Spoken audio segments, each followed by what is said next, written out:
Hello friends, welcome to Panacea classes. Geography की booster series में आप लोगों का स्वागत है। आज हम लोग सेकेंड चैप्टर पढ़ेंगे, मतलब सेकेंड लेक्चर पढ़ेंगे।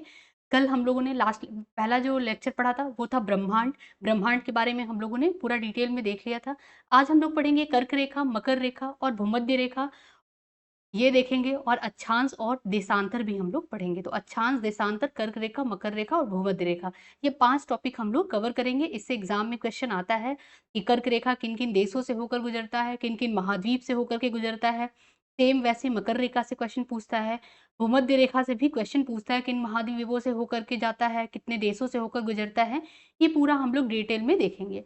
आज हम लोग पूरा ग्लोब समझेंगे। बेसिक एक जो ग्लोब होता है उसको पूरा समझेंगे कि अक्षांश क्या होता है, देशांतर क्या होता है, कर्क रेखा कितना भूमध्य रेखा के उत्तर में स्थित है कि दक्षिण में, मकर रेखा की क्या स्थिति है, ये सब चीज हम लोग देखेंगे। क्यों? क्योंकि देखिए ये जो पढ़ाया जा रहा है ये प्रीलिम्स के पॉइंट ऑफ व्यू से ही पढ़ाया जाएगा, क्योंकि प्रीलिम्स में जो क्वेश्चन बन पाए वही मेंस के लिए अलग से डिटेल में मैं लेकर के आऊंगी। अभी हम लोग ये प्रीलिम्स बूस्टर सीरीज है तो प्रीलिम्स के लिए ही इसमें चलेगा, ठीक है। तो इससे क्वेश्चन आते हैं, इसलिए ये इंपॉर्टेंट टॉपिक है, इसलिए मैंने ले लिया। तो चलिए हम लोग स्टार्ट करते हैं। ये देखिए हमारा क्या है, ग्लोब है, ठीक है।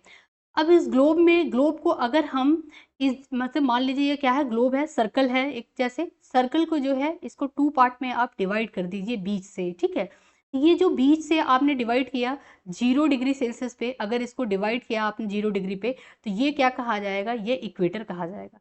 इक्वेटर कहा जाएगा, यानी कि ये भूमध्य रेखा है। क्या है ये? भूमध्य रेखा, ठीक है। ये क्या है? भूमध्य रेखा है। अब हम इसके अगर जाते हैं नॉर्थ में, यानी कि उत्तर में, कितना जाते हैं? 23.5 अंश। 23.5 अंश अगर इसके उत्तर में जाते हैं तो ये जो लाइन है आप लोग देख पा रहे होंगे, इसको ट्रॉपिक ऑफ कैंसर कहते हैं, यानी कि इसको हिंदी में कहते हैं कर्क रेखा। क्या कहते हैं इसको? हिंदी में कर्क रेखा कहते हैं, ठीक है। अब हम इक्वेटर जो है हमारा, भूमध्य रेखा, उसके हम 23.5 अंश दक्षिण में जाते हैं, तो ये देखिए डॉट डॉट लाइन बनी हुई है। ये लाइन है, इसको ट्रॉपिक ऑफ कैप्रिकॉर्न कहते हैं, यानी कि इसको हिंदी में कहते हैं मकर रेखा, ठीक है। तो आप लोग को क्लियर हो गया होगा कि जो हमारे ग्लोब को 2 बराबर भागों में, मध्य में जो हमारे ग्लोब के हैं 2 बराबर भागों में बांट रहा है, उसको इक्वेटर कहते हैं, 0 डिग्री पे है। इसके 23.5 अंश हम लोग नॉर्थ में जाते हैं तो वो कर्क रेखा है। इसके 23.5 अंश हम लोग दक्षिण में आते हैं तो वो क्या है? कैप्रिकॉर्न, ट्रॉपिक ऑफ कैप्रिकॉर्न, यानी कि मकर रेखा है। अब एक चीज और समझ लीजिए, अब देखिए ये ट्रॉपिक ऑफ कैंसर के भी 23.5 अंश ऊपर जाएगा, सॉरी 66.5 अंश ऊपर जाएगा, तो ये क्या होगा? आर्कटिक सर्कल इसको कहेंगे, ठीक है।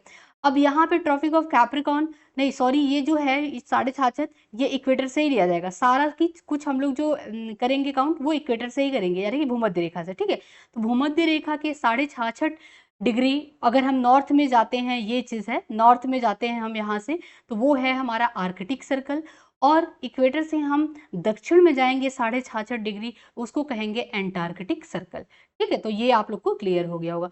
सबसे जो उत्तरी ध्रुव है, सबसे जो 90 डिग्री का जहाँ पे बनेगा, उसको नॉर्थ पोल, नॉर्थ कहेंगे, नॉर्थ पोल। और सबसे दक्षिणी पॉइंट को हम लोग क्या कहेंगे? साउथ पोल कहेंगे, ठीक है। ये चीज है। एक चीज और समझ लीजिए, अब देखिए ये बेसिक सा था, हम लोग को ये पढ़ना है कर्क रेखा, मकर रेखा, भूमध्य रेखा किन किन महाद्वीप से, किन किन देशों से होकर गुजर रहा है, ठीक है।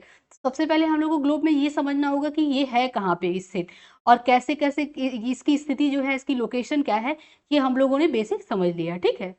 तो फिर अब देखिए यहाँ पे क्या होता है कि जो यहाँ पे लाइन आपको दिख रही होगी, ये लाइन दिख रही होगी, डॉट डॉट डॉट, ये देखिए लेटी हुई लाइनें दिख रही हैं, ये क्या है? इसको हम लोग अक्षांश कहते हैं, यानी कि लैटिट्यूड कहते हैं।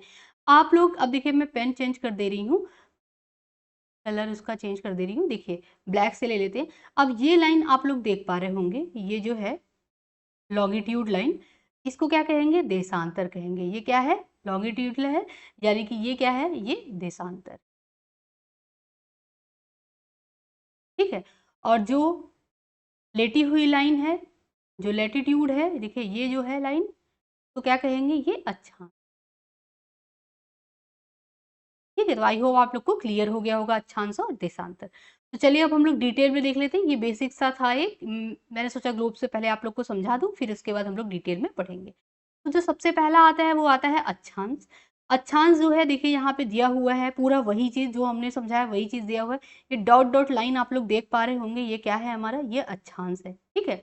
अब देखिए उत्तरी, अब ये कर्क रेखा, मकर रेखा, ये सब स्थिति हम लोग देख लिए, तो इसको हम लोग नहीं अब पढ़ेंगे क्योंकि बार बार उसको पढ़ के टाइम वेस्ट नहीं करना।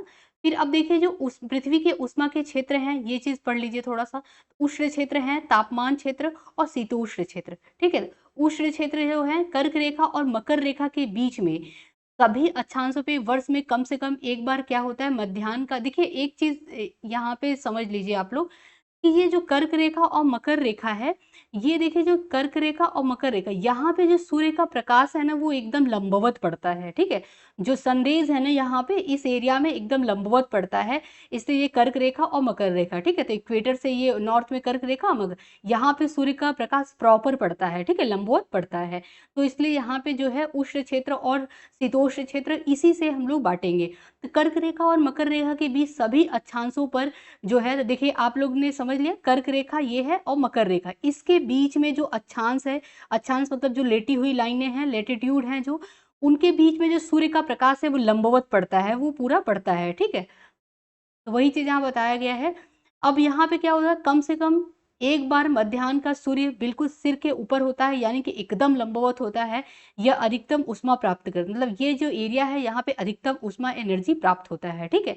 तो ये चीज, इसको उष्ण क्षेत्र कहते हैं। तो किसके बीच के उष्ण क्षेत्र कहते हैं, कर्क रेखा और मकर रेखा के बीच के जो एरिया है उसको उष्ण क्षेत्र कहते हैं, ठीक है।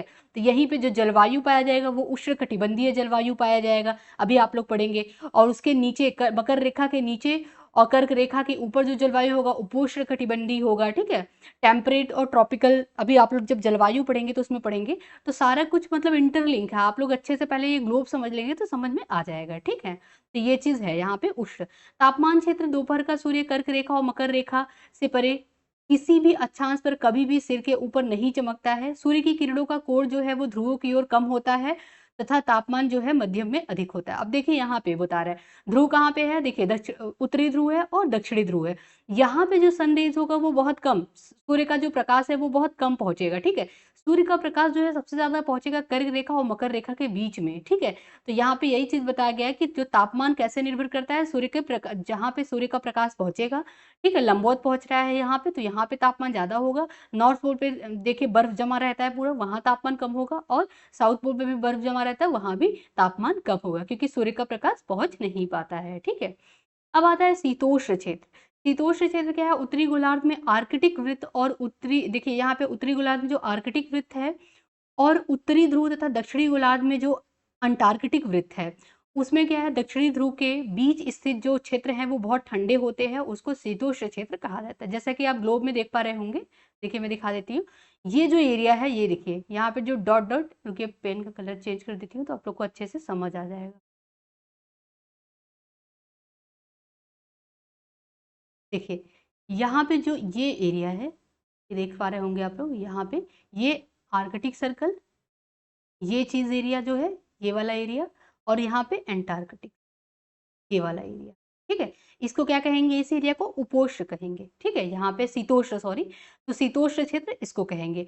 और उष्ण क्षेत्र किसको कहेंगे, तो उष्ण क्षेत्र जो ये वाला एरिया है, ये वाला एरिया मतलब कर्क और मकर के बीच के एरिया को क्या कहेंगे, उष्ण क्षेत्र कहेंगे। और नॉर्थ पोल पे जो आर्कटिक सर्कल के ऊपर है, नॉर्थ पोल और आर्कटिक सर्कल के बीच का जो एरिया है, ये जो एरिया है, इसको क्या बोलेंगे, इसको शीतोष्ण बोलेंगे क्षेत्र। और एंटार्कटिक सर्कल और साउथ पोल के बीच के जो एरिया है, इसको क्या बोलेंगे, शीतोष्ण क्षेत्र, ठीक है। तो आई होप आप लोग को अच्छे से क्लियर हो गया होगा, ठीक है। तो अक्षांश हम लोगों ने पढ़ लिया, अब देशांतर पढ़ते हैं। देखिए अक्षांश पढ़ा हम लोगों ने, फिर हम लोगों ने टेम्परेचर देख लिया कि तापमान कैसे निर्भर करता है, जिसमें उष्ण क्षेत्र कहाँ स्थित है, शीतोष्ण क्षेत्र कहाँ स्थित है, ठीक है। अब हम लोग देशांतर देख लेते हैं। देशांतर रेखाएं, देखिए यहाँ पे आप लोग देख पा रहे होंगे ग्लोब में देशांतर रेखा है, यहाँ पे भी बताया गया, ये जो ब्लैक से लाइन हमने वो किया है, ये सारी लाइनें जो है ये क्या है, देशांतर है, ठीक है, लॉन्गिट्यूड है, ठीक। तो यहाँ पे वही चीज बताया कि मध्याह्न रेखा जो ग्रीनविच से होकर के गुजरती है, जहाँ ब्रिटिश रॉयल वेधशाला स्थित है। यह मध्याह्न रेखा को प्रधान मध्याह्न रेखा के नाम से जाना जाता है, जिसका मान क्या है, 0 डिग्री देशांतर है। इसे हम 180 डिग्री पूर्व में जाएंगे, इस 180 डिग्री हम क्या करेंगे, किधर जाएंगे, पूर्व में जाएंगे, जिसको पूर्वी देशांतर बोलेंगे।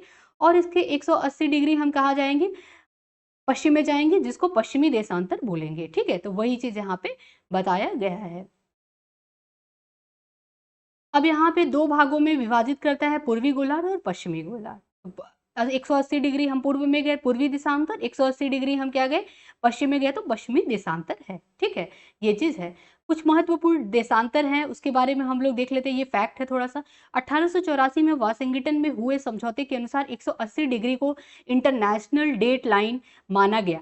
तो इंटरनेशनल यानी अंतरराष्ट्रीय तिथि रेखा किसको माना जाता है, 180 डिग्री को माना जाता है। ये बहुत इंपॉर्टेंट है, इसको याद कर लीजिएगा।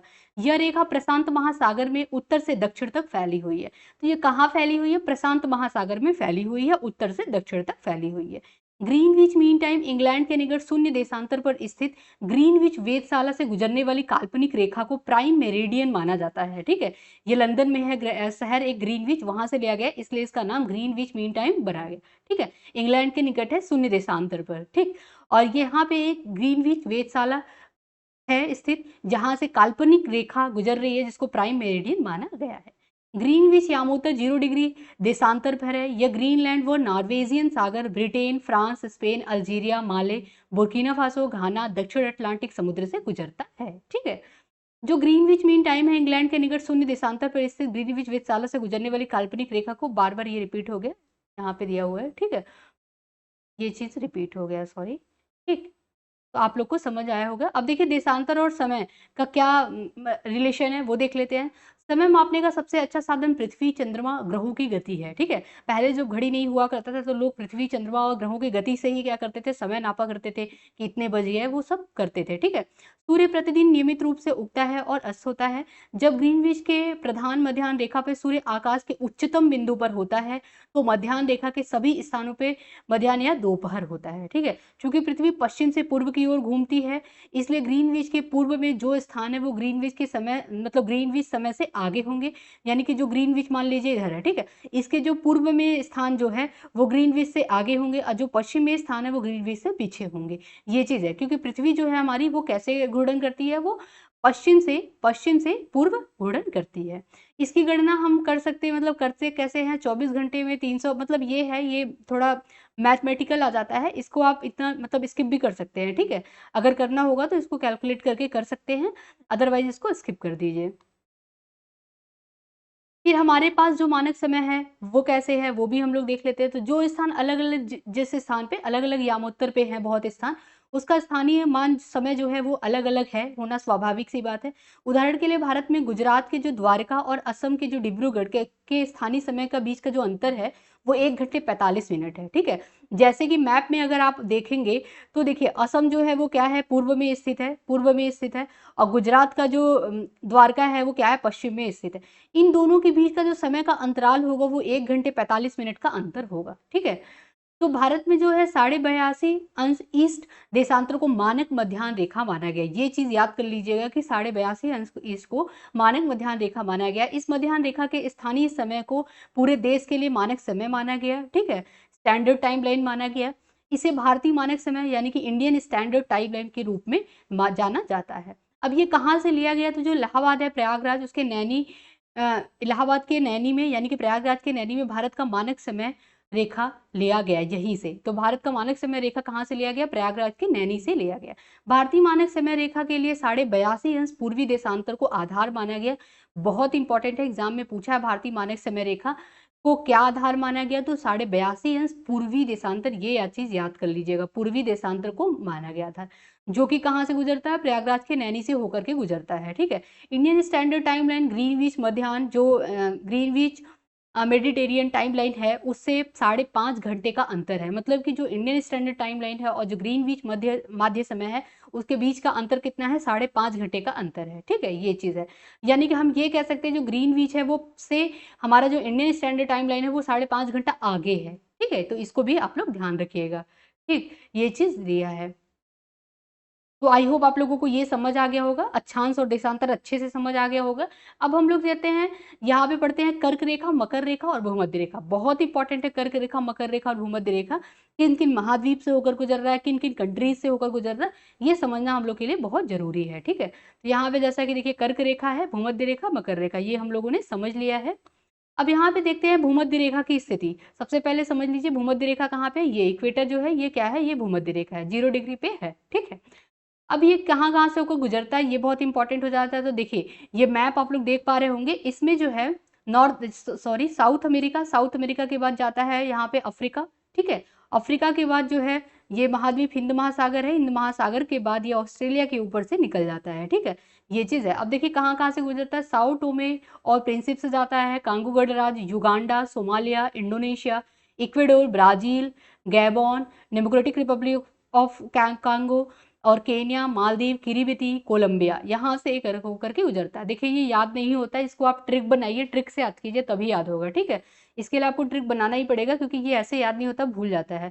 या तो आप दूसरा तरीका क्या है, आप पूरा प्रॉपर मैप लेके बैठिए और जैसे आप जो है कॉन्टिनेंट वाइज याद कर लीजिए कि हाँ साउथ अमेरिका में इतने देश हैं, अफ्रीका में के इतने देश हैं और इतने इधर के देश हैं और जो कितने महाद्वीप जा रहे हैं, वो चीज़ ऐसे करके आप याद कर सकते हैं, ठीक है। और भी है जैसे कर्क रेखा और मकर रेखा का मैं ट्रिक बता दूंगी, और जो इसका भूमध्य रेखा का अगर आप लोग को उनसे नहीं बन पाएगा तो आप लोग प्लीज कमेंट बॉक्स में कमेंट कीजिएगा, तो मैं कोशिश करूंगी इसको भी बनाने की, ठीक है। अब ट्रॉपिक ऑफ कैंसर, कर्क रेखा, जैसे कि यहाँ पे दिखाया है आपको, कर्क रेखा कहाँ पे स्थित है, इक्वेटर के नॉर्थ में स्थित है, 23.5 अंश, ठीक है, 23.5 डिग्री नॉर्थ में स्थित है कर्क रेखा। कर्क रेखा जो है वो जीरो, अगर देखें भूमध्य रेखा से उसके समानांतर एक काल्पनिक रेखा है।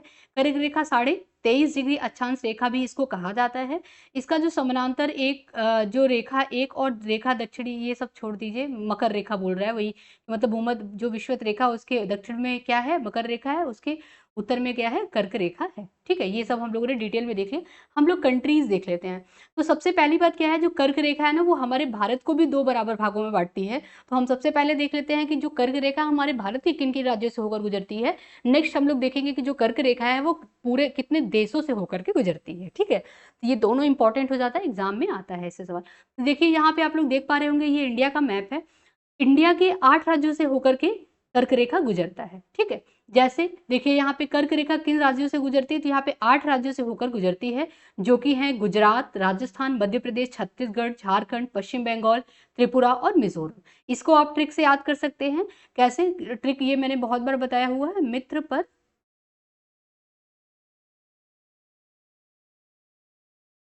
गमछा झाल, ठीक है। अब देखिए यहाँ पे मित्र जो है ये नॉर्थ ईस्ट के हैं, यानी कि मिजोरम और त्रिपुरा। देखिए यहाँ पे मिजोरम और त्रिपुरा ये दोनों हो गए, मिजोरम और त्रिपुरा।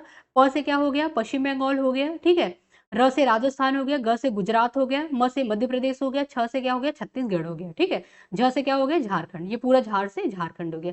इसको बार बार आप लिख लीजिएगा, मी के आगे मिजोरम लिख लीजिए, त्र के आगे त्रिपुरा, प के आगे, तो वो याद हो जाता है, ठीक है। तो ये 8 राज्यों से होकर के गुजरती है, बहुत इंपॉर्टेंट है। एग्जाम में क्वेश्चन ऐसे पूछता है कि कर्क रेखा किन राज्यों से होकर नहीं गुजरती है। आपको ऑप्शन में सारे ये याद रहेंगे कि हाँ इनसे गुजरती है, तो आप जो मान लीजिए महाराष्ट्र ऑप्शन दिए तो महाराष्ट्र से नहीं गुजरती है, ठीक है।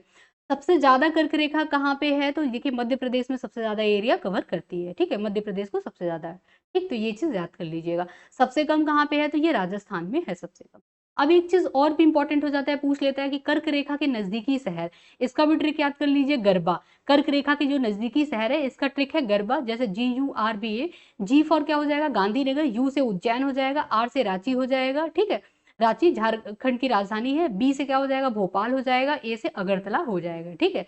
यहाँ पे नोट में भी दिया हुआ है कि जो अगर हम देखें कि सबसे कर्क रेखा पे स्थित सबसे नजदीकी राजधानी कौन है, तो वो है रांची, ठीक है। क्या है, तो रांची है, ठीक है। और सबसे सबसे नजदीक रांची है। और शहर में है तो याद कर लीजिएगा गरबा से 5 शहर हैं, गांधीनगर, उज्जैन, रांची, भोपाल, अगरतला, ये सब, ठीक है। तो आई होप ये क्लियर हो गया होगा। अब हम लोग देख लेते हैं कर्क रेखा निम्न देशों से होकर गुजरती है। ये देश भी बहुत इंपॉर्टेंट है।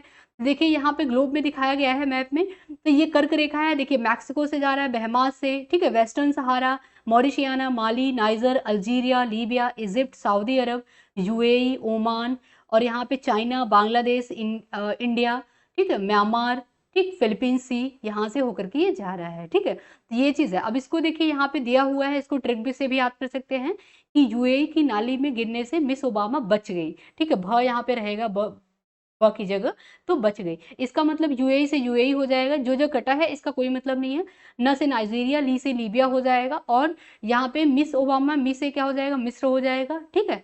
और स से क्या हो जाएगा यहाँ पे, सऊदी अरब हो जाएगा, ठीक है, ओमान हो जाएगा, ठीक, ये चीज है ऐसे। ब से बांग्लादेश हो जाएगा, म से म्यांमार हो जाएगा, भ यहाँ पे ब की जगह भ कर लीजिएगा, भारत हो जाएगा, जैसे चाइना हो जाएगा। इसको बार बार जैसे इसके सामने यूएई के सामने यूएई लिख लीजिए, ठीक है, न के सामने नाइजीरिया लिख लीजिए, लीबिया लिख लीजिए, तो वो याद हो जाता है। इसको आप ट्रिक से याद कीजिए, याद हो जाता है, बहुत ईजी है क्योंकि एग्जाम में आता है। अब देखिए मकर रेखा, मकर रेखा पर स्थित जो देश है ये भी इंपॉर्टेंट हो जाता है।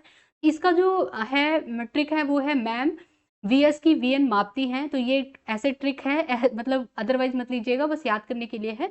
तो मैम में यहाँ पे म से क्या हो जाएगा, मोजाम्बिक हो जाएगा, ठीक है, अर्जेंटीना हो जाएगा ऐसे, और मेडागास्कर हो जाएगा। तो मैम MAM हो जाएगा यहाँ पे ना, MAM, ठीक है, यहाँ से मोजाम्बिक, अर्जेंटीना, मेडागास्कर, ठीक है। फिर उसके बाद यहाँ पे VS का मतलब होगा बोत्सवाना हो जाएगा, S का मतलब हो जाएगा साउथ अफ्रीका, ठीक है। VN का मतलब क्या हो जाएगा, V, तो यहाँ पे आ जाएगा ब्राजील, B लिख लीजिए, और N से नामीबिया आ जाएगा, ठीक है।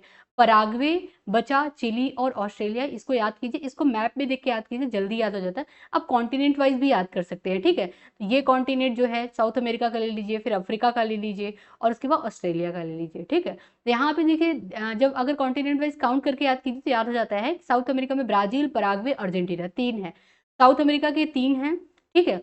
और अगर हम देखें अफ्रीका के, तो अफ्रीका में 1 2 3 और 4 हैं, अफ्रीका के 4 हैं, ठीक है। बोत्सवाना, नामीबिया, हाँ, साउथ अफ्रीका और मोजाम्बिक। तो बोत्सवाना, नामीबिया, साउथ अफ्रीका और मोजाम्बिक, ये आप मैप में देखिए तो बहुत जल्दी याद हो जाता है, पॉलिटिकल मैप में देखिए याद हो जाता है, ठीक है। फिर मेडागास्कर आता है और ऑस्ट्रेलिया आता है। तो ये चीज़ है, इंपॉर्टेंट है, इसको याद कर लीजिएगा, ठीक। अब इससे रिलेटेड हम लोग कुछ PYQs भी देख लेते हैं, जिससे आप लोग को एक आइडिया लग जाएगा किस टाइप के क्वेश्चन एग्जाम में बन रहे हैं इन टॉपिक से जो जो हम लोगों ने पढ़ा। तो देखिए यहाँ पे पहला क्वेश्चन है, शून्य जो अंश अक्षांश है, शून्य अंश देशांतर अवस्थित है, कहाँ पे अवस्थित है ये, तो ये अटलांटिक महासागर में अवस्थित है। ठीक है, कितना इंपॉर्टेंट क्वेश्चन है, इसको देखिए, इससे आइडिया लगाइए कि किस टाइप के क्वेश्चन आ रहे हैं, ठीक है। आपको मैप लेकर के ही पढ़ना पड़ेगा। अब ये कथन और कारण के क्वेश्चन इस टाइम बहुत आ रहे हैं, तो यहाँ पे देखिए है, तिथि निर्धारण रेखा पर ग्रीनविच से 12 घंटे का अंतर है, और दूसरा है तिथि निर्धारण रेखा 180 डिग्री देशांतर पर स्थित है, ठीक। तो ये ए और आर दोनों करेक्ट है, और एक्सप्लेनेशन भी कर रहा है, ठीक है। तो ये दोनों, ए ऑप्शन इसका करेक्ट हो जाएगा। नेक्स्ट है, निम्नलिखित में से किन देशों में होकर जो भूमध्य रेखा है हमारा वो इक्वेटर नहीं गुजरता है, तो किससे नहीं गुजरता है ये चीज हमें बताना है, ठीक है। तो देखिए, गैबोन से गुजरता है, सोमालिया से गुजरता है, भूमध्य रेखा जो गिनी है उससे नहीं, और रवांडा और गिनी से नहीं गुजरता है, तो यहाँ पे डी ऑप्शन जो है वो करेक्ट हो जाएगा, ठीक है। भूमध्य रेखा गुजरती है, तो भूमध्य रेखा किससे गुजरती है, तो केन्या से होकर के भूमध्य रेखा गुजरती है, इसको याद कीजिए क्योंकि एग्जाम में क्वेश्चन इससे आते हैं। कर्क रेखा नहीं गुजरती है, तो कर्क रेखा किससे नहीं, ईरान से नहीं गुजरती है, ठीक है। कर्क रेखा का आप ट्रिक याद कीजिए, तो देखिए मिस ओबामा नाली में गिरने से बच गई, तो मिस से मिस्र आ जा गया था, भच ब से भ हम लोग किए थे तो भारत आ गया था, और यहाँ से म्यांमार भी आ गया था, ठीक है। तो यहाँ पे है ओबामा में म जो आता है उससे म्यांमार हो गया था, ईरान नहीं है, ठीक है। तो ये हमारा आंसर है, ठीक। तो आई होप आप लोग को क्लियर हो गया होगा। कोई भी डाउट हो तो प्लीज कमेंट बॉक्स में कमेंट कीजिएगा। अगर आप लोग को ये सीरीज पसंद आ रही हो तो आप लाइक एंड सब्सक्राइब करना ना भूलिए। आज के लिए बस इतना ही, कल मैं लेकर के आऊंगी नेक्स्ट लेक्चर, तब तक के लिए धन्यवाद।